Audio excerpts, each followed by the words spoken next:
கயல்சி நடிகை சுபாஷினி இறந்து போனதுக்கு பிறகு அவங்க குடும்பத்தை தேடி ஒரு பார்சல் ஒன்று வந்திருக்குதாம். அதை திறந்து பார்த்துட்டு ஒட்டுமொத்த குடும்பமும் அதிர்ச்சியில் மூழ்கியிருக்காங்க. கடந்த வாரம் ஞாயிற்றுக்கிழமை கயல்சி நடிகை சுபாஷினி அவங்க தங்கியிருந்த அறையில் தூக்கு போட்டு தற்கொலை பண்ணிக்கிட்டாங்க.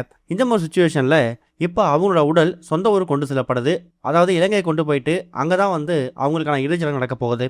இப்போ ரீசெண்டாக இவங்களோட மரணத்தை பற்றி பேட்டி கொடுத்துருக்கக்கூடிய சுபாஷினோட கணவர் பிபின் சந்திரா எமோஷனாக பல விஷயங்களை ஷேர் பண்ணியிருக்காரு. சுபாஷினிக்கு ட்ராவல் பண்ணுறது ரொம்ப பிடிக்கும். அவங்களுக்கு ஏப்ரல் 12 பர்த்டே வர்றதாலும் 21ஆம் தேதி வெட்டிங் அனிவர்சரி வர்றதாலையும் கடந்த சனி அப்புறம் ஞாயிற்றுக்கிழமை 2 நாளுமே அவங்க பயங்கரமாக ஷாப்பிங்கில் தான் இருந்தாங்க.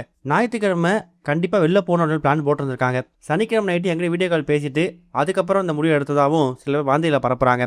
உண்மை தெரியாமல் பேச வேணாம், ஃபேமிலிக்குள்ளே பிரச்சனை வர சாதாரண விஷயம்தான். ஆனால் அதுக்காக தான் சுபாஷினி இந்த முடிவை எடுத்திருக்காங்க அப்படின்னு நம்பத்தகாத தகவலை பரப்புறீங்க. தயவுசெய்து மிஷனில் பண்ண வேணாம். எங்களை பொறுத்த வரைக்கும் எங்கள் திருமண வாழ்க்கை ரொம்ப சூப்பராக இருந்துச்சு, ரொம்ப ஜாலியாக இருந்துச்சு அப்படிங்கிற மாதிரி தான் ஷேர் பண்ணியிருக்காரு. இந்த மாதிரி சுச்சுவேஷனில் இப்போ இவங்க கணவர் சொல்லியிருக்க மாதிரியே ஏப்ரல் 12ஆம் தேதி சுபாஷினிக்கு பர்த்டே வருது. அதை விட முக்கியமானது ஏப்ரல் 21ஆம் தேதி இவங்களுக்கான செகண்ட் இயர் வெட்டிங் அனிவர்சரி வருது. அந்த செகண்ட் இயர் வெட்டிங் அனிவர்சரிக்கு எக்கச்சக்கமான பார்சல்ஸ் கிஃப்ட்டை தனக்காகவும் தான் கணவருக்காகவும் இவங்க ஆன்லைனில் ஆர்டர் போட்டிருக்காங்க. இது எல்லாமே இவங்க இறந்து போகிறதுக்கு 2 நாளைக்கு முன்னாடி பிளேஸ் பண்ண ஆர்டர். இப்போ அதுக்கப்புறம் இறந்து போய் இவங்க 5 நாள் ஆகுது இல்லையா?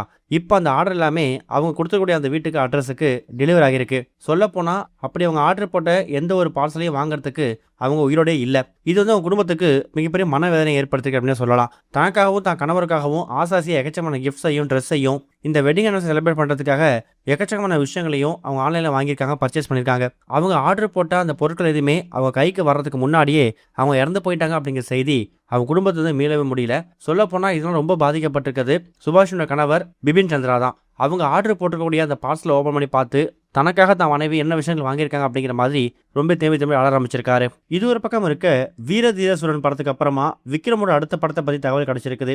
இந்த படத்தை சத்யஜித் தயாரிக்கிறாங்களாம். இந்த படத்தை இருமுகன் படத்தோட இயக்குனர் ஆனந்த் சங்கர் இயக்க போறாரு. இந்த படத்துக்கான முதற்கட்ட பணிகள் ரொம்ப மும்முரமாக நடந்து வந்துட்டு இருக்கு.